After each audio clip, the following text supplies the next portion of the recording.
우리는 역사상 가장 중요한 시점을 지나고 있습니다. 하나님께서는 하나님의 일을 하시기 전에 사람을 준비시키셨음을 우리가 알고 있습니다.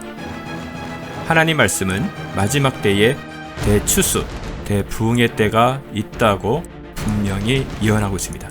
아멘. 하나님의 말씀이 그대로 성취될 것을 믿습니다. 예레미야 눈물은 잠자는 교회와 영혼을 깨우기 위해 노력하고 있습니다. 이 가슴 뛰는 일에 함께 하길 원하시는 분은 카카오 채널로 연락 주시기 바랍니다. 당신은 위대한 하나님의 사람입니다.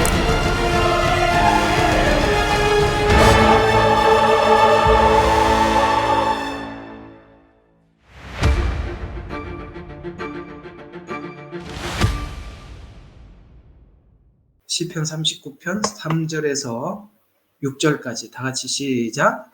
내 마음이 내 안에서 뜨거워 내게 묵상할 동안 그 불이 탔으니 그때 내가 내 혀로 말하였나이다. 주여, 나의 종말과 내 날들의 분량이 어떠한지 나로 알게 하시어 내가 얼마나 연약한지 알게 하소서.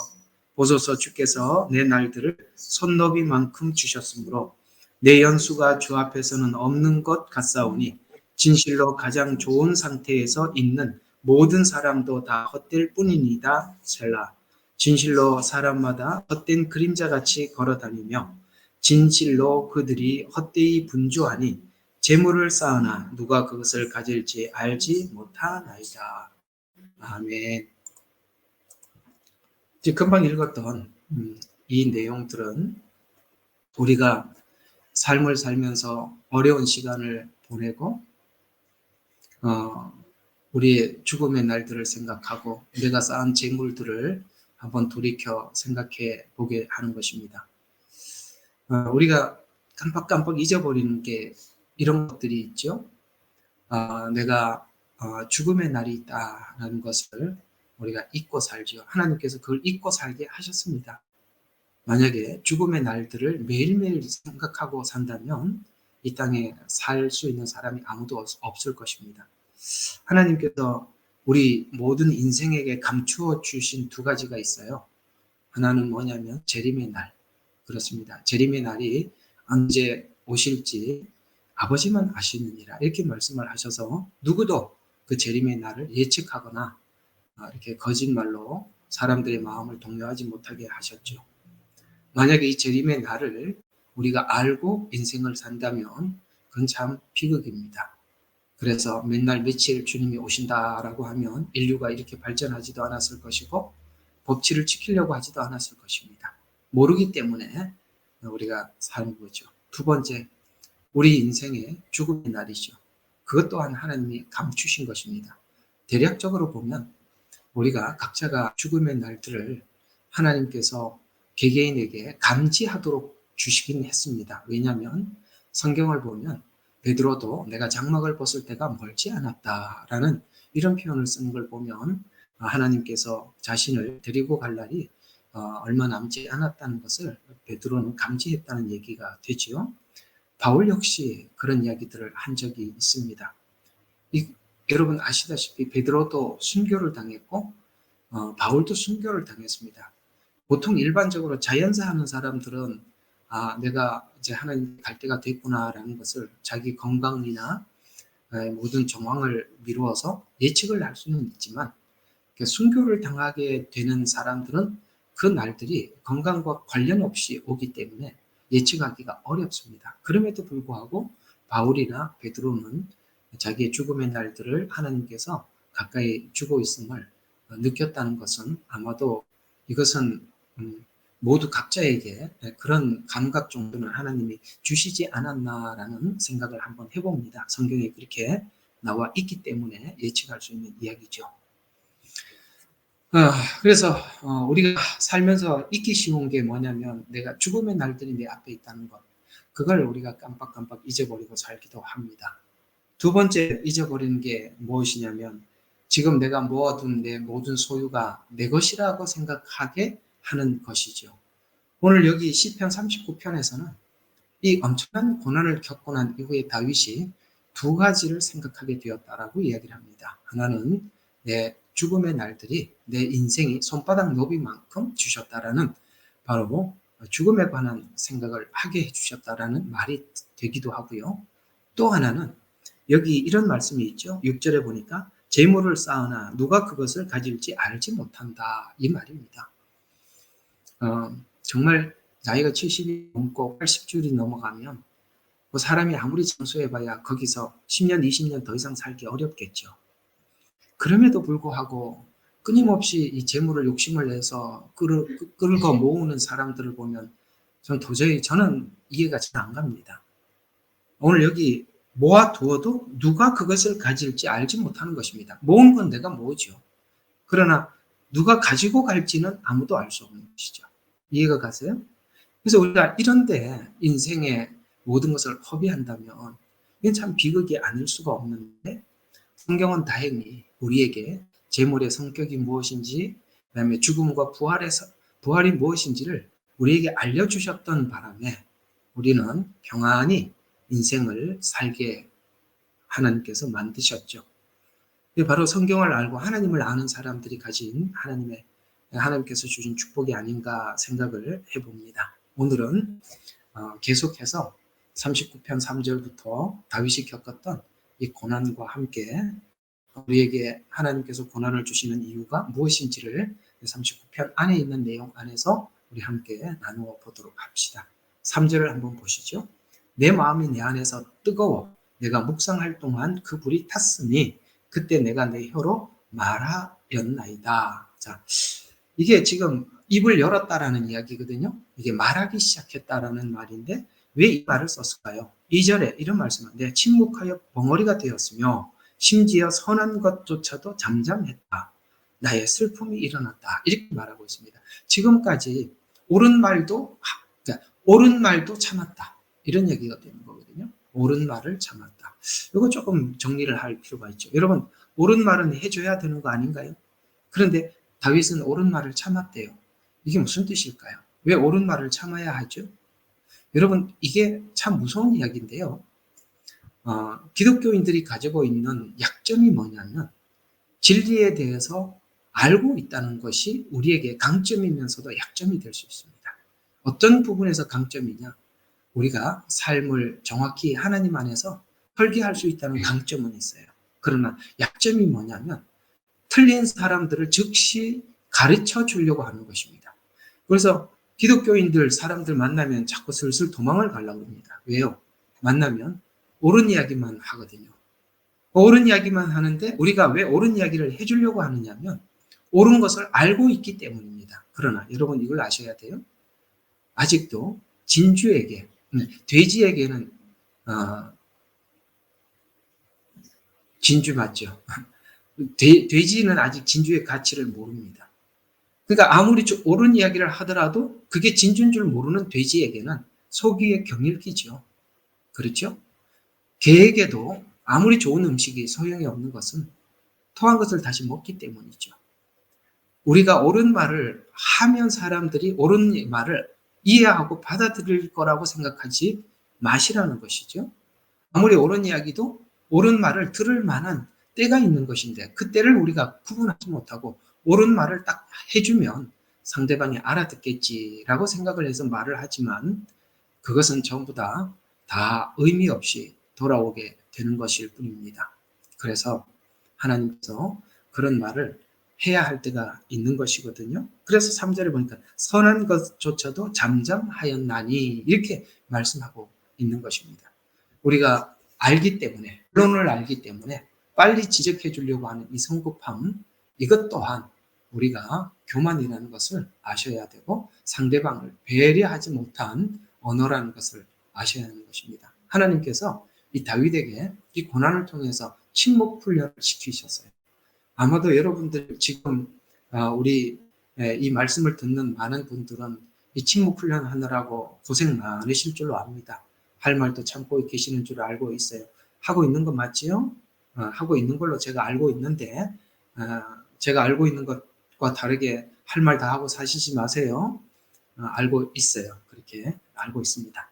그런데 여러분, 우리가 침묵해서 우리가 얼마나 많은 이득을 보셨는지 아십니까? 옛날에 여러분들이 말을 했더라면 지금 그 했던 말 주워 담느라고 고생 엄청 할 텐데 여러분들이 침묵하셔서 평안을 누리고 있다는 것도 여러분 축복입니다. 공감하세요? 참으세요. 할 말이 있어도 참으세요. 아직도 알아듣지 못하는 사람들에게 미리 말해줄 필요는 없습니다. 항상 경우에 합당한 말을 할 수 있어야 하는 것이거든요. 그런데 오늘 여기 보니까 그 침묵 훈련을 하고 난 이후에 입을 열기 시작한 그 시간이 내 안에서 뜨거워서 내 마음이 뜨겁고 묵상할 동안 그 불이 탔고 내 혀가 드디어 말을 하기 시작했다라고 말씀하고 있습니다. 여러분 1, 2절에서 결심했던 그 침묵한 이후에 실천한 이후에 내면에 일어났던 그 은혜가 무엇이냐라는 것을 하면은 악인들이 횡행하고 공의를 거스려 악한 말을 서슴지 않는 현실 앞에서 내가 내면의 불에 타는 듯한 정말 이런 고통을 받으면서 침묵했다. 그러면서 나중에 이제 침묵을 깨고 감정을 드러내고 싶은 뜨거운 감정이 올라왔다라는 이야기인데요. 이 한계에서 자신을 견디게 했던 그 악인들을 보면서 내가 나를 침묵할 수 있었던 힘, 그것이 그 견디게 했던 힘은 왜 내가 그 악인들 앞에서 침묵할 수 있었냐면은 그 악인들의 말을 쏟아놓는 걸 보니까 내 혀가 그렇더라는 거예요. 내가 죄인임을 깊이 체감하는 죄성에 대한 인식을 하다 보니까 야, 저 사람이 그 악한 말을 할 때 내 저 악함, 그 공의롭지 못한 말, 옳지 못한 주장 이런 것들을 사실 나도 했었다라는 것 때문에 내가 침묵하게 되더라는 것이죠. 여러분, 그래서 여러분들 침묵한 적 많으시죠? 우리가 상대방 이야기를 들어보면 내 자존심이 살아있을 때는 반박을 해야 되는데 나 자신을 돌아보면 침묵하게 되는 이유가 내가 그 사람이 쏟아놓는 말이나 평상시에 내가 나를 증명하기 위해서 꺼냈던 말이나 별반 다를 바가 없었다는 것을 발견했기 때문이다라는 뜻에서 지금 이야기를 하고 있는 것입니다. 여러분 어때요? 여러분 침묵할 때가 언제였습니까? 야, 나도 악한 죄인이구나. 나도 저렇게 공의롭지 못한 말을 했지. 나는 내 자존심 때문에 말을 꺼냈었지. 이런 것을 우리가 알 때, 더 이상 말을 하지 않게 되죠. 아셨습니까? 여러분, 침묵은 바로 내가 죄인이라는 것을 뼈저리게 깊이 인식할 때 침묵이 가능해진다는 것을 아셔야 하는 것입니다. 오케이? 공감하면 아멘 하십시오. 예. 그래서 보편적인 상황이었더라면 이런 일을 견디지 못했을 것이지만 자신도 죄인임을 깊이 인식하고 징계를 받는 과정에 있었기 때문에 이 과정의 연단을 넘어갈 수 있었던 것입니다. 침묵 훈련. 옳은 말도 침묵할 줄 아는 거. 왜 예수님은 마지막까지 침묵하셨을까요? 여러분 십자가 가상 7원에 보면 아버지여 저들을 용서해 주십시오. 그 다음에 뒤에 뭐라고 단서를 붙였죠? 여러분 기억하세요? 예수님 뭐를 단서를 붙였죠? 저들이 하는 일을 알지 못합니다. 이 말입니다. 알지 못하는 사람들에게 말을 해도 알아듣지를 못해요. 주님은 침묵하시는 것입니다. 말을 해봐야 알아듣지 못합니다. 아무도 지금 예수님은 우리를 위해서 대속의 십자가를 지고 있다는 것을 아무도 몰랐습니다. 지금 예수님이 여기서 우리 인류의 모든 죄를 대속하는 십자가를 지고 계셔요. 그때 얘들아 내가 너희들을 위해서 내가 대속의 십자가를 지고 있단다라고 말을 해봐야 제자들도 도망갔는데요. 그 다른 사람들이 어떻게 알아듣겠어요? 여러분들이 옳은 말을 아무리 해도 그들은 들을 귀가 전혀 없어서 예수님이 말을 해봐야 아무 의미가 없어요. 말을 하지 않았습니다. 침묵 훈련은 여러분 예수님이 십자가에서 했던 만큼 침묵 훈련은 가장 클라이막스, 가장 고차원적인 훈련이라는 것을 아셔야 하는 것입니다. 여러분 지금까지 침묵 훈련하면서 입이 근질근질 하셨죠? 그렇죠? 말하고 싶어갖고 한번 막 내지르고 싶어서 막 마음이 막 갈등이 심했을 수도 있습니다. 그러나 더 가셔야 하는 것입니다. 끝까지 가셔야 하는 것입니다. 그럴 때 주님께서 우리를 향해서 침묵하셨던 그 침묵을 이해할 수가 있는 것입니다. 그래서 예수님께서 받으신 최후의 시험은 백성들이 돌아서서 예수님을 십자가에 못 박으라는 외침 앞에 너희들이 지금 그 말이 옳으냐? 나한테 이렇게 복음을 듣고도 나한테 이렇게 혜택을 받고도 너희들이 나한테 그럴 수 있느냐? 이런 말을 하지 않았어요. 그래서 이 문제에 대해서 이 외침에 주님은 대항하지 않으시고 침묵하셨기 때문에 그 일을 완수할 수 있었다는 걸 아셔야 하는 것입니다. 아멘. 굉장히 놀라운 이야기죠. 침묵하셨기 때문에 인류를 구원할 수 있었습니다. 대항해야 할 상황이지만 대항함으로써 중요한 일을 하지 못하게 하는 것입니다. 이해가 가시죠? 우리는 정말 지금까지 여러분들이 하나님께서 잘 오다가 무너졌던 순간들이 언제인지 한번 생각해 보십시오. 말 때문에 무너진 것입니다. 대항하려고 나서다가 다 깨진 것입니다. 공감하시죠? 그래서 지금까지 깨졌어요. 그래서 여러분들이 더 이상 침묵하기로 결단을 하고 지금까지 침묵하셨다면 잘하셨습니다. 계속 침묵하시기를 바랍니다. 그렇게 해야 하려고 하는 일을 완수할 수 있는 것입니다. 주님은 그 침묵을 통해서 일을 완수하셨습니다. 이 문제에 대해서 성경은 이렇게 예언하셨습니다. 이사야서 53장 7절입니다. 자, 53장 7절에 그가 학대를 받으며 고종을 당할 때에도 입을 열지 않았다. 도살장으로 끌려가는 어린 양과 같이, 그리고 털을 깎는 자 앞에서 잠잠한 양같이 뭐를 했다고요? 그는 입을 열지 않았다. 이렇게 말씀하고 있습니다. 여러분들도 이런 마음을 가지시면 돼요. 내가 곤욕을 당할 때 입을 열지 마시기 바랍니다. 또 어떻게 했습니까? 도살장으로 끌려가는 어린 양같이. 여러분들은요, 이미 죽은 자예요. 따라해 보세요. 죽은 자는 말이 없다. 죽은 자는 말이 없어요. 발로 차도 말이 없고 욕을 해도 일어나지 않습니다. 죽은 자는 뭘 해도 가만히 죽어 있을 뿐입니다. 예수님은 그렇게 하셨어요. 그러니까 여러분들이 화가 날 때 이런 생각, 나는 이미 십자가에서 죽은 지 오래됐다. 이렇게 생각하세요. 저 그렇게 생각하면서 참거든요. 저도. 제가 하는 비법을 전수하는 겁니다. 나 죽은 지 오래됐다. 근데 뭐 지금 살아서 뭐 하냐. 이렇게 해서 저는 계속 죽음의 길을 걸어왔습니다. 그 죽음이 침묵일 것입니다. 자, 죽은 지 오래됐어요, 여러분들은. 자, 그래서 인류를 구원할 수 있어. 그 침묵은 하나님을 향한 전심을 보여주는 것입니다. 그래서 이 절제, 언어 절제는 그런 것입니다. 그래서 여러분, 야고보서가 그런 이야기를 하는 겁니다. 네가 경건하다 하면서도 입을 절제하지 못하면 그 경건은 헛된 것이다. 이렇게 말씀하고 있는 것입니다. 실제 예수님께서 이 이사야서 53장의 예언처럼 마태복음 27장 12절과 14절에서 예수님께서 대제사장들과 장로들의 많은 고소에 대해서 뭐 했다고요? 아까 도살장에 끌려가는 양처럼 아무 대답도 하지 않으셨다라고 실제 그렇게 하셨다고 말씀하고 있습니다.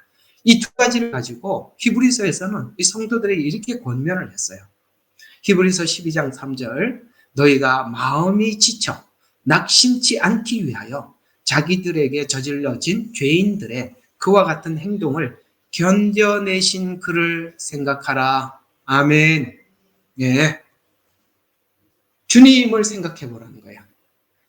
자기에게 저질러진 죄인들의 그와 같은 행동을, 그 모순적인 행동, 조금 전에는 호산나 호산나 다윗의 아들이 이렇게 했다가 그 다음날 와서 뭐라고 합니까? 십자가에 못 박으라 못 박으라. 이렇게 모순된, 어제만 해도 인기 절정이었어요.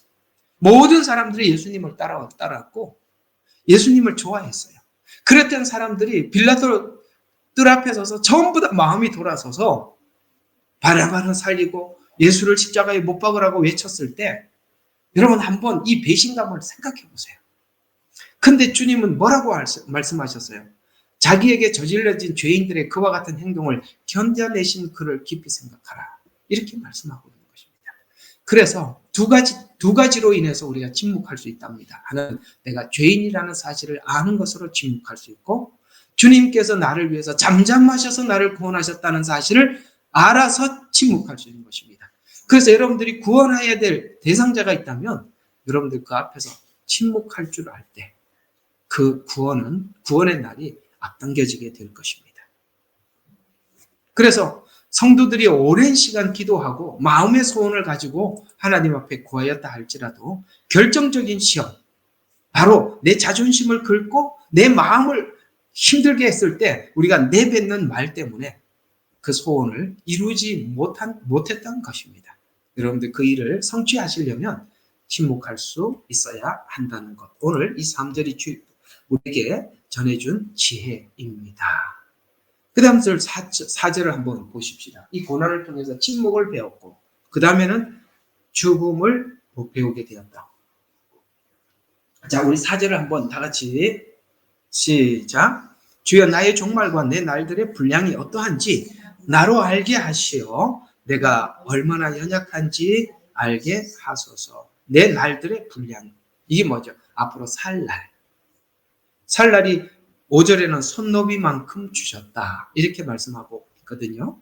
자, 견디고 침묵한 후 묵상에서 나온 기도가 내 날들의 분량이 어떠한지 알게 해달라는 그 응답이었습니다. 내 연수가 주 앞에서 없는 것 같습니다. 내 연수가 주 앞에서 없는 것 같습니다. 무슨 말이죠? 살아왔던 과거, 앞으로 살 날. 이것이 주님 앞에 마치 없는 것 같더라. 빌립보서에 보면 사도 바울은 이렇게 고백하고 있습니다. 내가 한 일, 과거의 일은 다 잊어버리고 앞에 있는 일, 그것을 내가 붙잡으려고 달려가노라 하면서 뭘 목표로 잡으려고 그러니까 달려가느냐면 뭡니까? 부활의 영광이 어떠한지 그 부활을 생각하면서 미래 그러면은 어제 제가 말씀드린 것처럼 세상 사람들이 미래를 꿈꾸고 설계할 때 내 날들이 대체적으로 자기가 나이가 몇 살이면 한 몇 살까지 몇 년 더 살겠구나 하고 죽음을 기준으로 인생을 설계한다 그랬죠. 그러나 바울은 죽음을 기준으로 인생을 설계하는 것이 아니라 내가 십자가에 죽기를 원하는데 앞으로 남은 날들도 십자가에 죽기를 원한다. 왜냐하면 죽음이 능력이더라. 이걸 깨달았다는 거죠. 어떤 능력? 죽음이 무슨 능력이죠? 부활의 능력. 그러니까 죽은 자만이 부활을 얻는 거예요. 주를 위해서 산 죽음만이, 주를 위해서 살았던 죽음만이 부활로 다 하나님께서 되돌려 주시더라는 거예요. 그래서 그는 미래를 뭘로 준비하느냐? 십자가의 죽음으로 준비하겠다라는 것입니다. 오케이? 왜냐? 내가 주님과 함께 죽으니까 하나님이 살리시더라는 거예요. 여러분, 기독교는 죽는 게 사는 거거든요.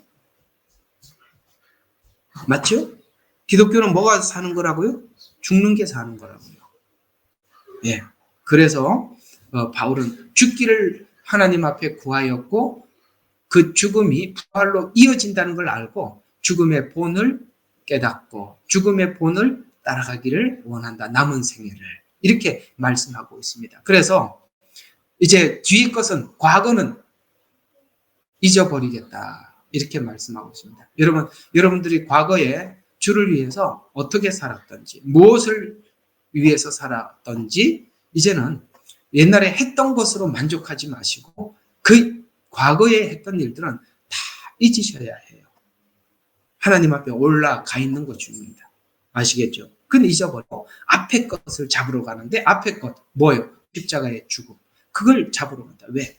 부활의 영광을 기대하면서 이렇게 되는 것입니다. 그래서 하나님, 내가 견디며 묵상한 후 내가 내 날들의 분량이 어떠한지 알게 하사. 그래서 체험을 통해서 얻은 결론이 나의 종말과 연한이 어떠함을 알게 해달라고 하나님 앞에 기도를 했습니다. 이 기도가 나온 배경을 정리해 보면 지난날 경건하게 살아왔지만 그 경건이 자기가 말을 함부로 쏟음으로 인해서 이 경건이 순간 감정 때문에 극복하지 못하고 죄를 지었다라는 것을 배우게 되었다는 것입니다. 참 신기해요. 우리가 지난날 아무리 경건을 쌓아두었다 할지라도 어떤 한순간 감정적인 이렇게 복받치는 이 순간이 막 올라올 때 그 말을 쏟음으로써 지난날 경건이 한순간에 무너지는 것을 많이 경험을 합니다. 그렇죠? 야, 이거 헛살았구나. 내 지금까지 기도하면서 말씀을 들으면서 하나님 앞에 그토록 준비하고 결단했던 것들이 한순간 나도 모르게 확 무너지는 것을 경험하면서 야, 지금까지 쌓았던 경건이 뭐였나? 하나님께서 그것도 보게 해주시는 것입니다. 네가 쌓은 경건이 없단다. 그거 다 감정적으로 쌓은 것이고 아시겠어요? 그 형식적으로 쌓은 경건이지 진정한 경건이 아니란다라는 것을 하나님께서 보여주심으로써 내가 십자가 안에서 다시 그 경건함을 쌓아야 한다는 것도 하나님께서 가르쳐 주시더라라는 것입니다. 그래서 감정으로 인해서 다시 찾아온 고난을 받는 과정을 통해서 자신의 미성숙한 약점을 보면서 이 권면, 오늘 아까 히브리서 12장 3절을 넘어서 그 다음 절에 이런 이야기를 우리에게 전해주고 있는데요. 히브리서 12장 4절이니까 너희가 죄와 싸우되 맞서서 싸우되 어떻게 싸우라고요? 어디까지는 안 싸웠다? 피 흘리기까지는 대항하지 않았다. 피 흘리는 건 어디서 흘려요? 바로 십자가에서 흘리는 거예요. 거기서 마치 예수님께서 자기가 모든 것을 하나님 앞에 생명을 쏟는 것처럼 거기까지 하지 않았다라는 것을 보게 하더라. 아시겠어요? 대충 하는 척 했지. 실제 여기까지는 안 갔더라. 이걸 배우더라는 것이죠. 아이고, 이해가 가시는 건, 이해가 가고 있는지 모르겠습니다. 이해가 가죠? 예. 제가 이런 거 자신있게 얘기할 수 있습니다. 왜냐하면 저도 그렇고, 저도 목양하면서 너무 많이 봐왔기 때문에 뻔한 이야기입니다. 하는 척 했죠. 여기서 아무리 울면 뭐합니까? 피 흘리기까지 안 했는데. 예? 하면 뭐해요? 여기 막 기도할 때 보면 그냥 그 순간 다 변화된 것 같은데 다음 주 보면 똑같은 모습으로 다시 옵디다. 왜? 피 흘리기까지 안 했기 때문에 그런 거예요. 그래서 죄와 적당히 타협했던 자신을 돌아보라라고 하나님께서는 이 징계를 통해서 자기를 보게 해 주었던 것입니다. 그러면 다윗이 당한 고난은 두 가지인데 하나는 지난날 순간 감정을 억제하지 못해 진 죄에 대한 죄책감으로 인한 고난. 이해가 가십니까? 어떤 감정. 그때 한번 다 때려치워. 헤어져. 이러는 바람에 지금까지 그 십자가를 지고 있잖아요. 맞나? 때려치워. 이러는 바람에 지금까지 그 청소하고 있는 중이죠.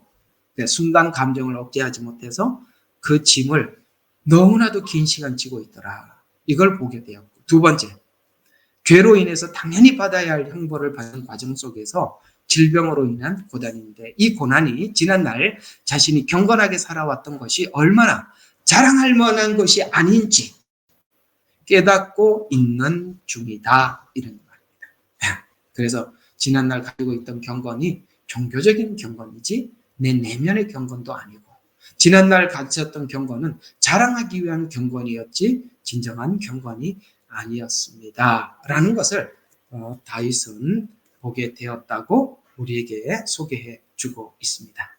그 다음 절 5절을 한번 보시죠. 보소서 주께서 내 날들을 손너비만큼 주셨으므로 내 연수가 주 앞에서는 없는 것 같사오니 진실로 가장 좋은 상태에 있는 모든 사람도 다 헛되라. 가장 좋은 상태.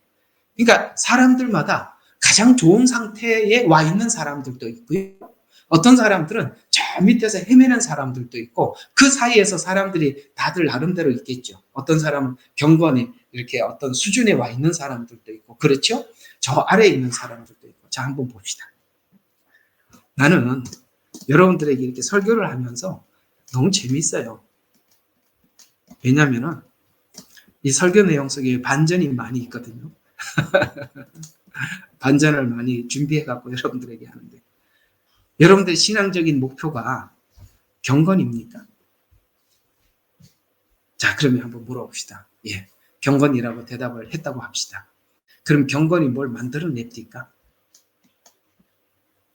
그럼 대답을 못하죠. 이게 무슨 뚱단지 같은 소리냐. 우리 원래 신앙의 목표가 경건이 맞는데 근데 왜 경건이 뭘 만들지 못한다고 할까? 그럼 경건하게 살지 말라는 이야기인가? 이걸 아셔야 돼요. 하나님 앞에 우리가 옳고 경건하고 바른 것이 것과 그 다음에 죄인 중에 괴수처럼 저 아래서 그야말로 바울이 하나님의 교회를 핍박을 하고 스데반을 쳐 죽이는 일에 가편투표를 하고 그랬죠. 근데 그 죄인 중에 괴수 같은 인생을 살았던 바울이 주님 앞에 돌아와서 경건을 유지하고 사는데 힘이 되었다는 사실이 놀랍지 않아요? 제가 이게 말하는 게 그 반전을 이야기하는 것입니다. 죄인 중에 괴수가 경건을 가지면 그 경건을 유지를 할 수 있는데 죄인 중에 괴수가 아닌 자가 경건을 가지면 경건이 자랑이 됩니다. 그래서 여러분들이 경건을 목적으로 하되 그 경건만을 목적으로 하지 말라는 말을 해드리고 싶은 겁니다. 알아들으면 아멘 하세요. 네. 참 놀라운 이야기죠. 우리에게 사실 경건보다는 죄책감과 살지 못했던 안타까움이 우리를 더 하나님 앞에 바르게 세워갈 수 있다는 것. 그래서 오늘 여기 뭐라고 이야기하고 있어요? 오늘 금방 읽어보세요. 모든 사람들에게 좋은 상태에 있는 모든 사람도 다 헛될 뿐이다. 어떤 원하는 어떤 경건의 수준에까지 도달한 것이 거기가 목적지에 간 것이 아니라 거기나 저 밑에나 하나님 안에는 오케이? 하나님 안에는 절망도 어느 날 어느 순간 하나님 앞에 가장 빛나는 소망으로 바뀔 수 있는 것이 하나님 안에 있는 모든 사람들은 경건도 빛나게 만들고 절망도 빛나게 만들 능력이 주님 안에 있다.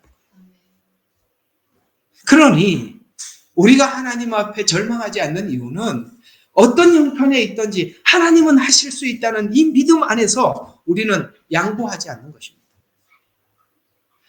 어떤 일이든지 하나님 안에서 가능하다는 것을 믿기에 우리는 가장 비참하고 가장 절망적인 상황 속에서도 주여 하고 주님 앞에 나갈 수 있는 것이고 도리어 경건에 도착했다고 하는 사람들이 더 못 나가잖아요. 그래서 오늘 그 얘기가 그 말입니다. 우리가 가장 최상에 있는 조건 앞에서도 그것이 우리에게 큰 유익이 되지 않는다. 왜요? 주님 안에는. 여러분 그래서 저와 여러분 마음속에는 이런 담대함이 있어요. 하나님은 하나님 되심을 놓지 않고 지금도 여전히 내 인생 속에 변함없이 주관하시고 주장하시고 간섭하신다라는 이 담대함이 우리 마음속에 있어요.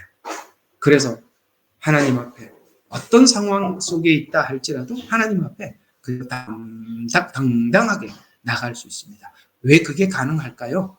하나님은 우리 아버지이기 때문입니다. 아멘. 아버지한테 아버지한테 가는데 뭐 어쩌겠어요. 부모는 자기 자식 어떤지 다 알고 있는데. 그렇죠? 재미있는 게 이런 게 있어요. 그 자식에 대해서 알고 싶으면 그 부모한테 물어보면 부모가 잘 압니다. 왜냐하면 태어나면서 천성부터 봤거든요. 천성부터 본 거거든요. 태어나면서부터 했던 그 천성부터 알고 있는 게 부모예요. 그래서 각 개개인들은 자기 천성이 어떤지 파악이 다 안 될 수도 있지만 부모는 다 알고 있습니다. 이런 것처럼 하나님은 우리의 창조주가 되세요. 창조주이신 그 하나님은 우리 인간의 어떠함을 만드신 그분인데 모를 리가 없죠. 그러니까 우리는 하나님 앞에 어떤 형편에 있든지 하나님 앞에 주여 하고 나갈 수 있는 것입니다. 이것이 바로 우리가 하나님을 아버지로 모시고 살아가는 성들의 행복입니다. 이번 주 주일날 설교 제목은 하나님의 열심 때문에 성도들은 행복합니다. 이게 이번 주 설교거든요. 그 하나님의 열심 때문에 우리는 늘 행복해요. 절망 중에서도 행복하고 가장 최상에서도 행복한 것입니다. 이 담대한 믿음이 저와 여러분 마음속에 있는 것이죠. 그러나 하나님께서 우리에게 각성케 하기 위해서 중간중간 우리 삶의 징계와 고난을 통해서 우리 인생이 허무하다는 것.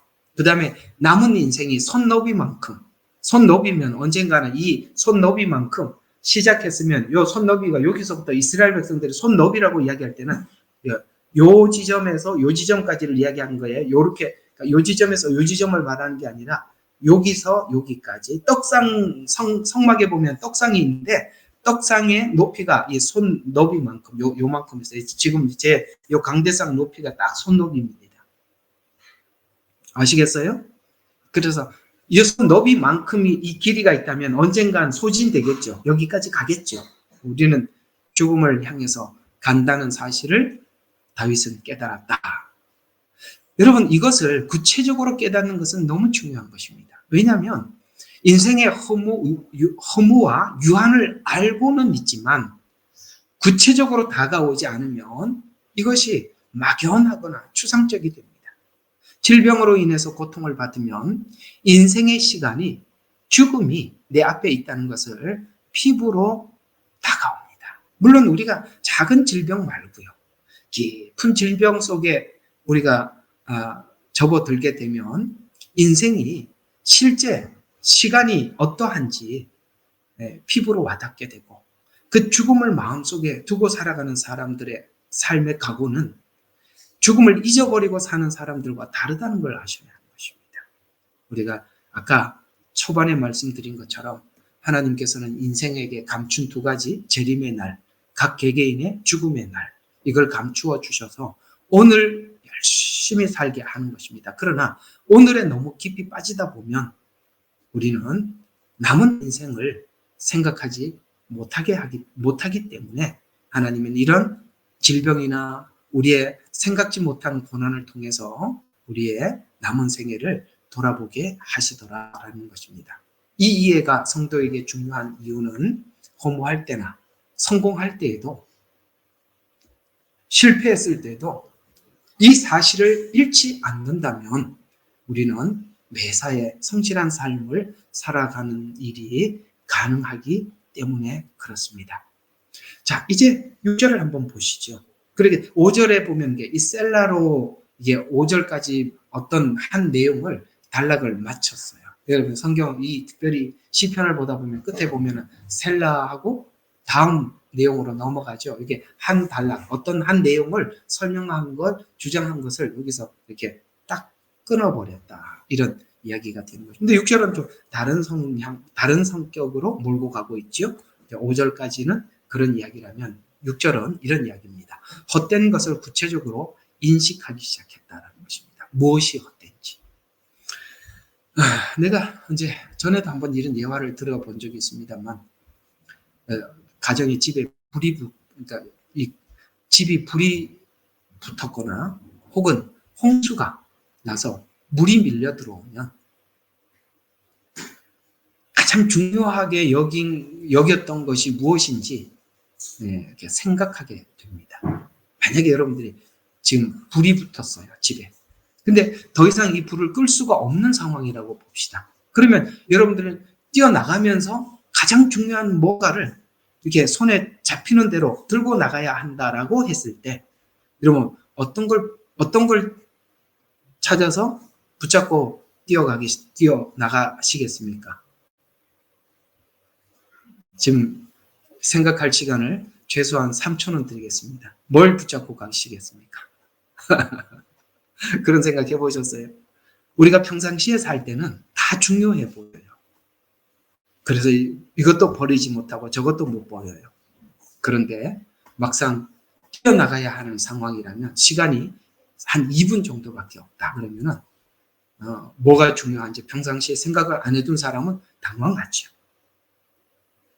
근데 평상시에 그걸 생각해 둔 사람은 그걸 빨리 찾아가서 그걸 짚어서 들고 뛰어나갈 것입니다. 이런 것처럼 지금 다윗이 엄청난 그 질병으로 인해서 정말 죽을 고비를 넘어갔어요.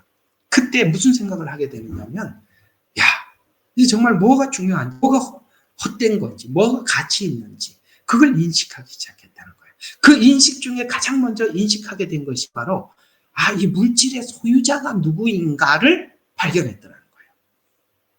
왜 그럴까요?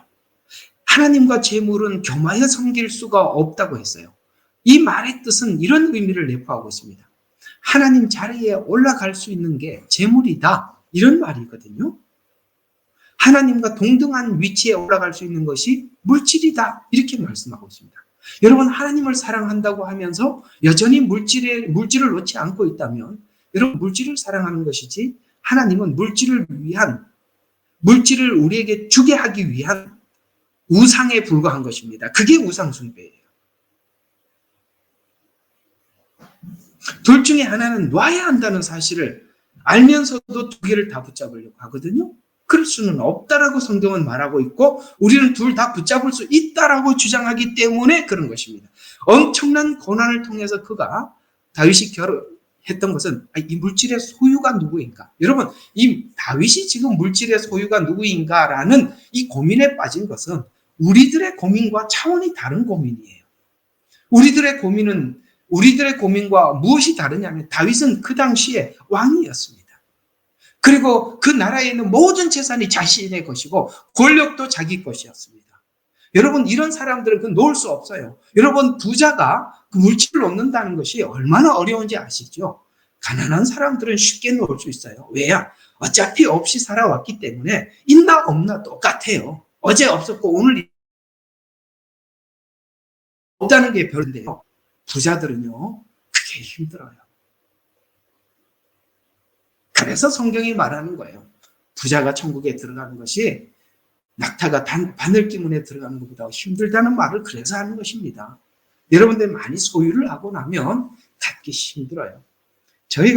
저같이 이렇게 설교하는 교회에 어떤 부자가 붙어 있겠습니까? 저희 교회는 부자 없습니다. 예능방에도 없는 것 같아요. 없어요. 오지 못하지요. 누가 여기에 와서 이 메시지 듣겠어요? 그거 결심하기 어렵습니다. 그 다윗이 지금 이 물질과 권력의 소유자가 누군가 이걸 생각하게 했다는 것은 하나님이 얼마나 고통 가운데 주었더라면 이걸 생각하게 했을까요? 인간의 실존이 헛된 그림자 같이 걸어 다닌다는 실체를 발견하게 된 거예요. 그러니까 지금 서 있는 본인이 내가 실체인 줄 알았는데 내가 하나님의 그림자에 불과하더라. 허상이더라. 아시겠어요? 여러분, 지금 보이는 이 육체는 허상이고 실제는 내 영혼인데, 오케이? 내 육체가 실제로 보고 저 영혼을 허상으로 봤는데 알고 봤더니 영혼이 진짜고 육체가 허상이더라. 왜? 이건 흙으로 돌아갈 거니까. 이걸 못 본다 이 말이에요. 이걸 못 본다 이 말이에요. 그러니까 육체로 세상의 모든 것을 그런 육체를 기준으로 세상의 모든 것을 간파하고 보다 보니까 물질이 중요하죠. 자기 몸과 자기 육체를 배부르게 해주고 넉넉하게 해줄 것은 돈 아닙니까? 그러니까 육체를 중심으로 생각을 하면 돈이 우선이 될 수밖에 없어요. 그런데 이 고난을 통해서 6절에 이렇게 말하고 있습니다. 진실로 사람마다 헛된 그림자같이 걸어다니고 진실로 그것이 헛되이 분주하니 열심히 자기 육체를 위해서 헛되이 그림자 허상이 그러니까 허수아비 같은 허상이 돌아다니더라. 왜냐하면 이거 모아봐야 어떻게 된다고요? 재물을 쌓으나 누가 그것을 가질지 알지 못하나이다. 참, 제가 1학교 다닐 때 자동차 학원에서 2종 보통, 한국에서 이제 옛날에 그런 게 있었어요. 1종 보통, 2종 보통. 2종 보통 제가 강사였습니다. 제가 운전 강사였습니다. 그때 그 사장님이 너무너무 부자였는데 한 마을 반이 자기 재산이에요. 부동산도 너무너무 많고 돈도 너무 많아. 자기 돈이 얼마인지 계산을 할 수가 없어. 그런데 저는 살아도 그런 거지를 처음 봤습니다.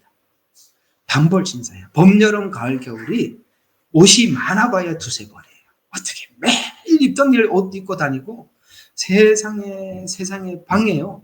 여러분 혹시 아세요? 옛날에 그 괴짝 하나. 괴짝 뭔지 아세요? 농도 말고 괴짝. 그 서랍 3단짜리 서랍 하나가 그 위에 이불 맺혀 있는 게 그게 자기 집 재산 전부입니다. 옷 3벌, 괴짝 하나, 그 다음에 주방에도 가보면 그릇도 몇 개 없어요. 절대 안 삽니다. 나는 그런 노랭이 처음 봤어요. 그때 나이가 70이 넘었어요. 그러다 갑자기 병이 들어가고 죽게 되었어요. 그 부인 되시는 분이 교회 권사님이세요. 이 남편은 절대로 예수를 안 믿는 무신론자거든요. 죽을 지경이니까 자기 와이프 말 듣고 기도원에 갔습니다. 하나님께서 정말 불쌍히 여기셔서 고쳐주셨습니다. 그래서 기도원에다 얼마 헌금을 하고 또 건강해지니까 멀쩡하게 옛날처럼 또 돌아오더군요.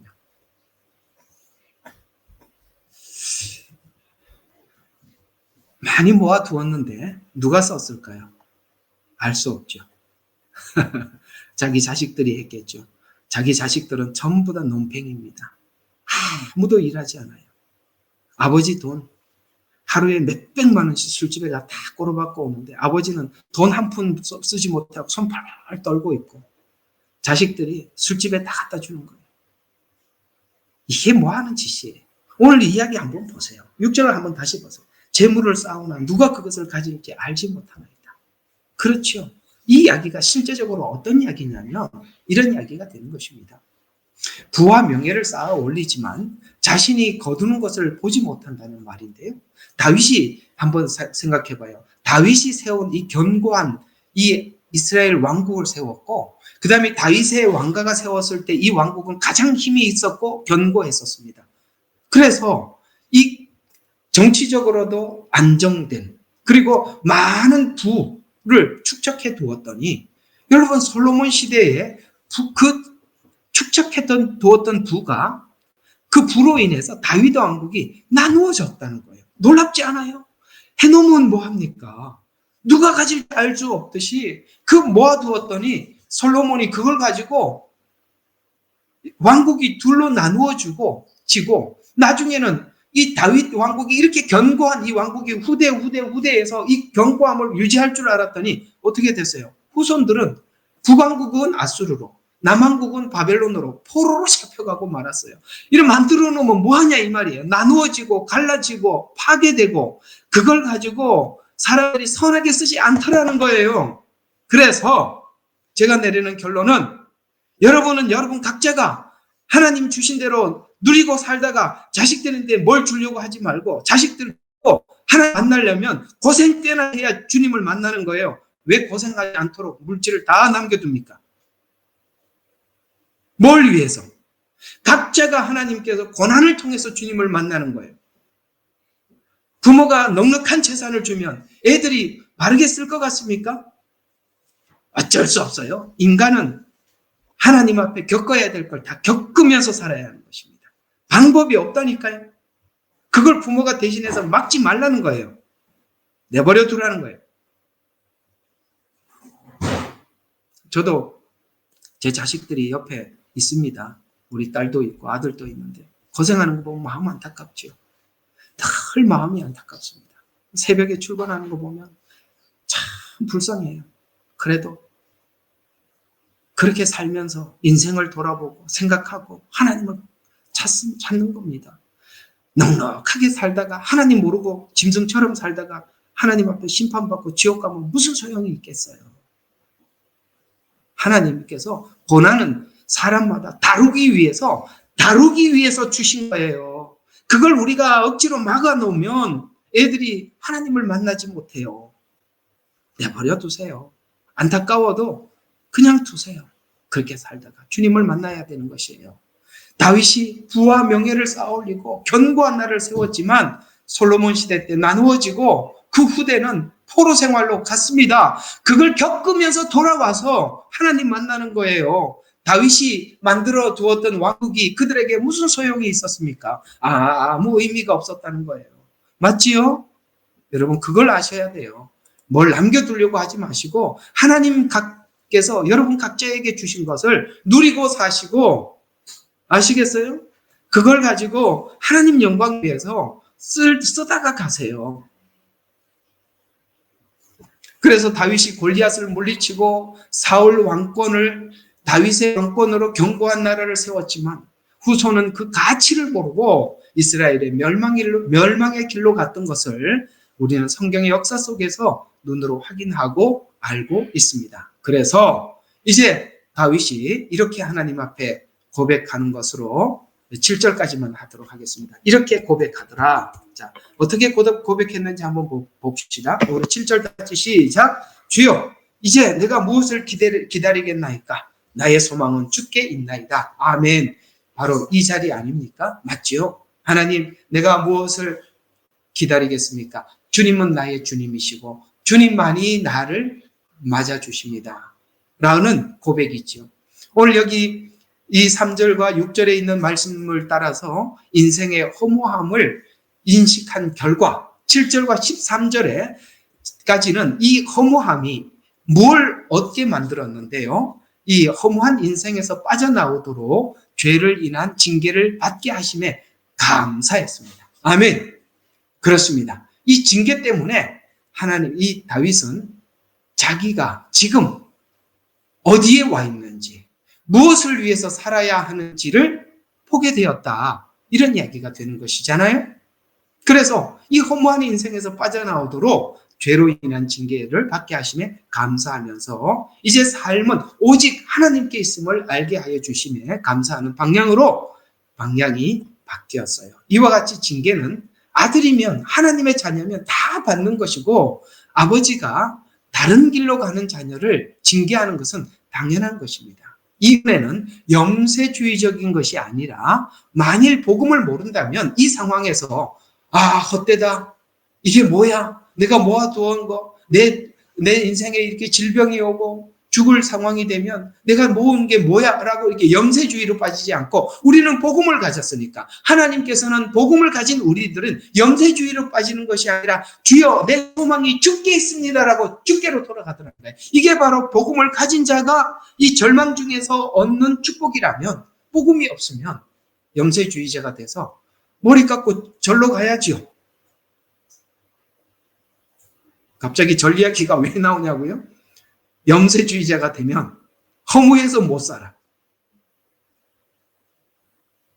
그래서 머리 깎고 절에서 조용하게 보내려고 하는데 거기는 몸으로는 안 부딪히지만 옛날에 했던 죄가 머릿속에 끊임없이 고통스럽게 만드는 거예요. 아는데, 죄를 맛을 봤는데 아내가 소리 듣는 거 잊어버립니까? 목탁 소리 들으면 까먹나요? 그래서 하나님을 모르는 사람들은 그렇게 되지만 저와 여러분이 가지고 있는 이 복음은 하나님 앞에 돌아오게 하더라. 그래서 소망이 주께입니다. 이렇게 고백하게 하더라. 하나님과 만남을 통해서 이해하는 이 허무주의는 허무에서 뭐를 만드냐면 가치를 찾는 곳으로 가더라.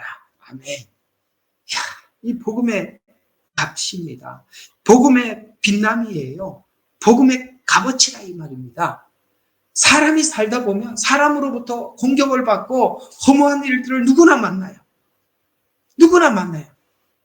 세상이 왜 이래? 이런 말 우리가 할 수밖에 없는 세상에 살아가고 있어요.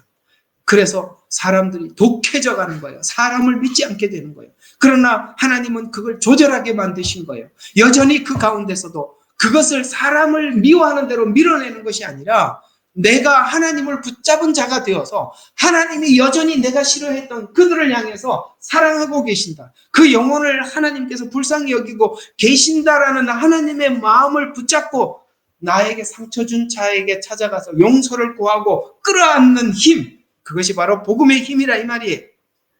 세상 사람들은 그걸로 인해서 더 이상 사람들과 단절하겠지만 우리는 세상 사람들과 단절하지 않고 하나님 앞에 돌아서 가는 것입니다. 그래서 허무에서 가치를 만드는 복음, 하나님께서 하나님과 단절된 상태에서 세상의 행복과 영화는 무가치함을 알게 하고 이 인식이 나의 소망은 하나님께 있습니다로 고백하게 된 것입니다. 나의 소망 주께. 그래서 소망 주께 있네, 능력 주께 있네. 찬양이가 아시죠? 그런 것처럼 정확한 1인칭을 사용해서 나의 소망은 주께 있나이다 라는 바로 이 지점, 다윗이 고난을 통해서 여기에 와 있다라고 고백하고 있는 것입니다. 자, 오늘 3절부터 7절까지 이야기를 한번 정리해서 말씀을 드려보도록 하겠습니다. 질병이 자신을 침묵 훈련을 하게 했고, 침묵 훈련을 통해서 얻은 것이 너무 많죠. 자기 상대방이 마구 쏟아내는 말을 들으면서 나도 여전히 저렇게 마구 쏟아내는 말을 했구나. 공의롭지 못하는 말을 들으면서 나도 공의롭지 못한 말을 했었으나 자기를 돌아보는데 큰 힘이 되었다라는 것이죠. 이제 하나님께서 그 입을 열게 하시고, 그 입을 열었는데 상대방을 향해서 독소를 쏟아낸 것이 아니라 나의 소망은 주께 있습니다라는 고백으로 이 모든 상황이 막을 내리게 하셨던 그 하나님, 이 하나님은 다윗에게 일하셨고 오늘 저와 여러분에게도 일하고 계시는 하나님이십니다. 기도하고 마치겠습니다. 좋으시고 고마우신 하나님 아버지, 은혜를 감사합니다. 오늘도 저희들에게 귀한 말씀으로 은혜를 주셨고, 아버지 하나님, 이 말씀이 저희들에게 귀한 아버지 하나님, 오늘 다윗이 고백했던 내 소망이 주께 있습니다라는 고백이 되게 도와주시옵소서. 징계는 다 받는 것이지만 아버지 하나님, 징계가 없다면 사생자라고 말씀하셨는데 하나님, 우리 인생 속에 찾아오셔서 이렇게 징계를 통해서 우리의 보지 못하는 부분들을 보게 하시는 하나님께 감사를 드립니다. 사랑하는 성도들, 우리에게 주신 건강, 우리에게 주신 물질, 우리에게 주신 모든 것들을 우리가 허용하는 대로 하나님 앞에 영광을 올려드리며 살아가게 도와주시고, 자식은 하나님께 올려드리게 도와주시옵소서. 우리가 책임지려고 하면 자식을 위해서 할 수 있는 일이 아무것도 없습니다. 오늘도 주신 말씀 감사하고 예수님 이름으로 기도합니다. 아멘.